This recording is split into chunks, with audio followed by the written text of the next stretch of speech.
Hello everyone and स्वागत है आप सभी लोग को हमारे चैनल में। दोस्तों, आज का टॉपिक है, बात करेंगे कि आपने दिन पर दिन ज़रूर देखा होगा कि घर बनते हुए उसमें ब्रिक का ज़रूर यूज होता है।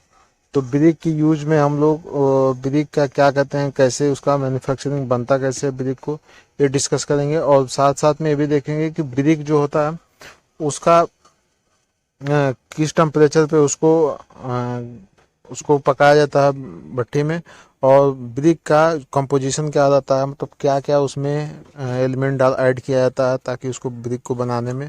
तो सभी प्रोसीजर देखेंगे इसमें। तो स्टार्ट करते हैं। जैसे कि दोस्तों को पता है कि ब्रिक का जो कंपोजिशन है, ब्रिक का जो कंपोजिशन है, इसमें सिलिका का जो परसेंटेज होता है ये 50 से 60% के बीच में होता है। और जो एल्मुना जो होता है, सबसे ज़्यादा इसमें सिलिका यूज होता है। एल्मुना दूसरे नंबर पे आता है जिसकी मात्रा बहुत ज़्यादा होती है, 20 से 30% की मात्रा होती है। सेकंड नंबर पे ये एल्मुना आता है।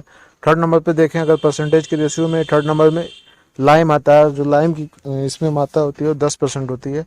उसके बाद मैग्नीशियम आता है। मैग्नीशियम और आयरन ऑक्साइड, मैग्नीशियम जो होता है वो लेस देन 1% होता है, और आयरन ऑक्साइड जो होता है वो लेस देन 7% तक होता है, 7% से भी कम होता है। एल्कली जो होती है वो भी कम होती है, 10% से ही। और carbon oxide and sulphur trioxide water, इन सभी की मात्रा जो होती है बहुत ही कम होती है। दोस्तों, एक बात है कि आप जब भी ब्रिक का जब कंपोजिशन वाटर ऐड किया जाता है तो डिपेंड करता है सॉइल की वेट कितनी है, मतलब कितनी नम है सॉइल, उस पर डिपेंड करता है। उस हिसाब से आप उसमें वाटर को ऐड किया जाता है कि उसकी पहले वो सॉइल मॉइस्चर कंटेंट के रेशियो के हिसाब से उसमें वाटर को ऐड करके उसको बनाया जाता है। ये सभी जितने भी कंपोजिशन बताएं, ये सब को ऐड करने के बाद ब्रिक बनाने में इस सबको कंपोजिशन जितने हैं, लाइम, एल सिलिका और मैग्नीशियम, आयरन ऑक्साइड, एल्गलीच और कार्बन डाइऑक्साइड, इस वाटर और इस सभी को ऐड करने के बाद जो उसमें मात्रा होती है, जैसे केमिकल जो यूज करने के बाद डस्ट को उसमें ऐड करने के बाद सीधे उसको तब उसको जब फॉर्म किया जाता है।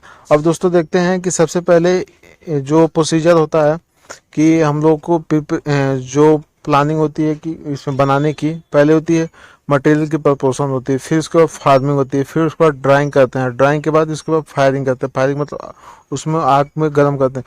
फिर उसके बाद नेक्स्ट प्रोसीजर आता है, नेक्स्ट प्रोसीजर जो इसमें आता है वो हैकिंग, हीटिंग, बर्निंग, कूलिंग, फिर उसके बाद डी हैकिंग, फिर उसके बाद पैकेजिंग और डिस्पैचिंग क्या आता है। तो दोस्तों इसमें ये देखेंगे, पहले सबसे पहले तो किसी भी जो भी है अपना सॉइल है, तो सॉइल को क्या कहते हैं, एबव द 20% सॉरी 20 सेंटीमीटर और टॉप का जो सॉइल होता है उसको रिमूव कर देते हैं। रिमूव करने के बाद उसको जो नीचे का जो होता है मिट्टी, उसको निकालते हैं, एक्सप्रेशन करते हैं। एक्सप्रेशन के बाद जो होता है प्रोसीजर, तो दोस्तों इस प्रोसीजर को जो बोलते हैं अनसॉइलिंग बोलते हैं। अनसॉइलिंग में क्या करते हैं, टॉप जो 20 सेंटीमीटर का जो सॉइल होता है उसको रिमूव कर देते हैं। फिर उसके बाद डिगिंग करते हैं। डिगिंग मतलब उसको मिट्टी को एक्सकवेशन खुदाई करते हैं। फिर उसके बाद क्या करते हैं, वेदरिंग। वेदरिंग में दोस्तों ये होता है कि वेदरिंग उसको छोड़ देते हैं वैसे ही। फिर उसके बाद ब्लेंडिंग करते हैं। ब्लेंडिंग के बाद टेम्परिंग करते हैं। टेम्परिंग मतलब ये होता है कि उसमें वाटर को ऐड करके उसको पेस्ट करते हैं। फिर इसको मोल्डिंग करते हैं। मोल्डिंग में क्या दोस्तों होता है कि मोल्डिंग में उसको जो एक तरीके से बोल सकते हैं हिंदी में सांचा जो होता है, जो आप शेप देना चाहें उस ब्रिक को, उस शेप में उसको दिया जाता है। फिर उसके बाद उसको ड्राई किया जाता है। ड्राई मतलब सुखाया जाता है। सुखाने के बाद फिर उसको क्या किया जाता है, बर्निंग। बर्निंग के लिए उसको हाई टेम्परेचर पे हीट देना होता है। उसके बाद हीट देने के बाद फिर उसके बाद अपना वहाँ से ब्रिक जो है वो तैयार हो जाता है अपना। लेकिन दोस्तों इसमें ये है कि जब भी आप इसमें, अब मैंने बताया कि पहले तो आप उसको अनसॉइलिंग करते हैं, फिर डिगिंग करते हैं, फिर इसमें जो भी था आप लोग को बर्निंग प्रोसीजर सब बता दिया मैंने। इसमें ये होता है कि जब बर्निंग प्रोसीजर में ये देखा जाता है कि इसमें ये होता है कि जब भी इसको टेम्परेचर कितना दिया जाता है, टेम्परेचर 850 से लेकर 1340 सेल्सियस टेम्परेचर तक इसको दिया जाता है ताकि इसको अच्छे से पक जाए ब्रिक जो है। और उसके बाद जब ये पक जाता है तो उसके बाद पैकेजिंग या स्टोरेज के लिए भेज दिया जाता है। अब इसमें दोस्तों देखेंगे फिजिकल प्रॉपर्टी क्या होती है। जैसे कि अब जानते हैं कि स्टैंडर्ड ब्रिक जो है उसकी जो साइज जो होती है स्टैंडर्ड ब्रिक की 19 centimetre into 9 centimetre into 9 centimetre, ये होती है स्टैंडर्ड डायमेंशन होती है ब्रिक की, जो IS कोड आइडेंटिफाई किया हुआ। अब दोस्तों इसमें देखते हैं कि जो प्रॉपर्टी ऑफ ब्रिक जो होती है, ब्रिक की प्रॉपर्टी, इसमें फिजिकल प्रॉपर्टी आती है, mechanical property and thermal characteristic, industrial property आती है, ड्यूरेबिलिटी प्रॉपर्टी आती है। तो फिजिकल प्रॉपर्टी में क्या होता है, पहले शेप देखते हैं, इसका शेप, फिर उसके बाद साइज, फिर उसके बाद कलर और डेंसिटी। दोस्तों बता दें कि जब शेप की बात आती है तो इस हिसाब से शेप से ही देख के आइडिया लग जाता है कि वो ब्रिक जो है किस कैटेगरी में आएगा, फर्स्ट क्लास में आएगा, सेकंड क्लास में आएगा, थर्ड क्लास में आएगा। ब्रिक की जो है कैटेगराइज किया गया है कि कौन से क्लास का ब्रिक है। फर्स्ट क्लास का ब्रिक है तो उसकी जो शेप होगी एकदम कॉर्नर होगी, सॉफ्ट होगी। जो सेकंड क्लास का ब्रिक है, सॉरी फर्स्ट क्लास का जो ब्रिक है उसमें वाटर एब्जॉर्प्शन भी अलग होगा, शेप एकदम शेप जो बोलते हैं उसके कॉर्नर एकदम करेक्ट होंगे, कहीं भी मिस्टेक नहीं होगा। और जो उसकी वो है स्ट्रेंथ जो वो भी बहुत ज़्यादा होगी as compare to other class of brick. जैसे कि सेकंड क्लास ऑफ जो ब्रिक होती है इसकी जो होती है शेप उतना सही नहीं रहता जितना कि फर्स्ट क्लास ऑफ ब्रिक का रहता है। दूसरी वाटर एब्जॉर्प्शन ज़्यादा होती है इसकी सेकंड क्लास की ब्रिक की। पहले जो फर्स्ट क्लास ऑफ ब्रिक होती है वो 12% के आसपास में होती है वाटर एब्जॉर्प्शन, 12 से 15 के बीच में। और जो सेकंड क्लास ऑफ ब्रिक होती है इसकी वाटर एब्जॉर्प्शन ज़्यादा होती है फर्स्ट क्लास ऑफ ब्रिक से। उसके बाद थर्ड क्लास ऑफ ब्रिक आती है, फोर्थ क्लास ऑफ ब्रिक आती है। ये सब शेप साइज पे डिपेंड करता है और कलर भी।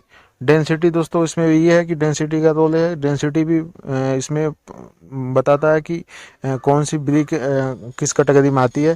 तो ये इंपॉर्टेंट है कि जब भी फिजिकल प्रॉपर्टी की बात आए तो यह फिजिकल प्रॉपर्टी में 4 चीज़ों को ध्यान रखना, शेप, साइज और कलर और डेंसिटी। साइज की दोस्तों बात करें तो साइज जो होती है अभी IS कोड के स्टैंडर्ड के अकॉर्डिंग मैं बता दिया कि 90 centimetre into 9 centimetre into 9 centimetre.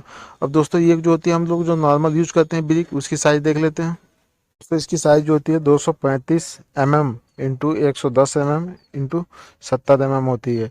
ये जो होती है ये रियल जो हम लोग नॉर्मली यूज करते हैं इसकी IS कोड के अकॉर्डिंग जो होती है हम लोग की, उसकी दोस्तों अलग होती है। उसकी जो साइज होती है 190 mm into 90 mm into 90 mm size होती है। ये लेंथ, डेप्थ एंड हाइट ये तीनों है। सो दोस्तों ये तो हो गई हाइट की बात हो गई।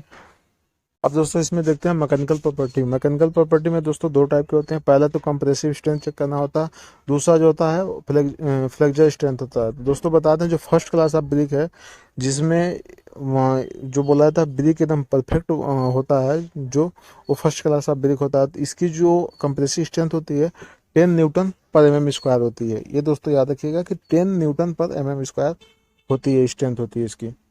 तो दोस्तों अब नेक्स्ट देखते हैं जो हम लोग का नेक्स्ट प्रॉपर्टी है, जो प्रॉपर्टी मैकेनिकल प्रॉपर्टी में है। इसमें फ्लेक्चर स्ट्रेंथ जो होता है वो brick should be have the ability to resist the bending. दोस्तों बेंडिंग जो होता है इसको रेजिस्ट करने के लिए ये जरूरी है फ्लेक्चर स्ट्रेंथ। दोस्तों तीसरा नंबर पे आता है फायर रेजिस्टेंस। सेकंड नंबर का आता है हम लोग का फायर रेजिस्टेंस। फायर रेजिस्टेंस होता है कि ये इसमें टेम्परेचर जो होता है 1500 से लेकर फ़ारेनहाइट 1500 फ़ारेनहाइट से लेकर 816 सेल्सियस टेम्परेचर तक इसको बियर कर सकता है। इतना फायर रेजिस्टेंस होना चाहिए ब्रिक के स्टैंडर्ड में। दोस्तों ये रहा अपना कि फायर रेजिस्टेंस मैकेनिकल प्रॉपर्टी। अब देखते हैं नेक्स्ट जो हम लोग का है तीसरे नंबर पर आता है थर्मल कैरेक्टरिस्टिक। ये तो हमने बता ही दिया है। अब दोस्तों जिसमें ड्यूरेबिलिटी प्रॉपर्टी है इसमें क्या होता है एब्जॉर्प्शन वैल्यू होती है, हॉट रेजिस्टेंस, फ्लोरोसेंस, ये क्वालिटी तीनों होनी चाहिए। ये थोड़ा सा डिफिकल्ट है। फिर नेक्स्ट समझते हैं कि जो ब्रिक जो होती है हम लोग की उसकी उसमें साउंडनेस प्रॉपर्टी जरूर होना चाहिए। साउंडनेस प्रॉपर्टी होती है कि जब दो ब्रिक आपस में उसको कोलैप्स किया जाए, आपस में कोलैप्स किया जाए दोनों की, तो उसमें से एक साउंड आती है जिसको बोलते हैं साउंडनेस। उसकी एक टेंडेंसी होती है जो रिप्रेजेंट करती है कि उसके अंदर एक वॉइस आती है कि वो इसकी स्ट्रेंथ और फीचर्स के बारे में बताती है। सो दोस्तों ये रहा कि छोटा सा एक वीडियो था हमारी तरफ से कि ब्रिक जो होती हैं। अब देखते हैं जो ब्रिक की टाइप्स, कितने टाइप्स के ब्रिक जो होते हैं हम लोग को यूज करते हैं। तो इसमें पहला बिल्डिंग ब्रिक जो होती है, दूसरा हैवी ड्यूटी बिल्डिंग ब्रिक्स, तीसरा जो होता है हम लोग का परफोरेटेड बिल्डिंग ब्रिक्स, और चौथा जो होता है हॉलो ब्रिक्स। 5वां नंबर पे आता है फेसिंग ब्रिक्स, 6वां नंबर पे आता है पेविंग ब्रिक्स, 7वें नंबर पे आता है सीवर ब्रिक, और 8वें नंबर पे आता है स्पेशली सेव ब्रिक्स, और 9वें नंबर पे आता है फायर क्ले ब्रिक्स, और 10वें नंबर पे आता है फ्लाई ऐश ब्रिक। सो दोस्तों इन सब के बारे में दर्शकों जो भी इसके बारे में डिस्कस हम नेक्स्ट वीडियो में करेंगे। सो इस वीडियो तक बस इतना ही। सो मिलते हैं नेक्स्ट वीडियो में। आई होप अच्छा लगा होगा आप लोग को। So thank you so much.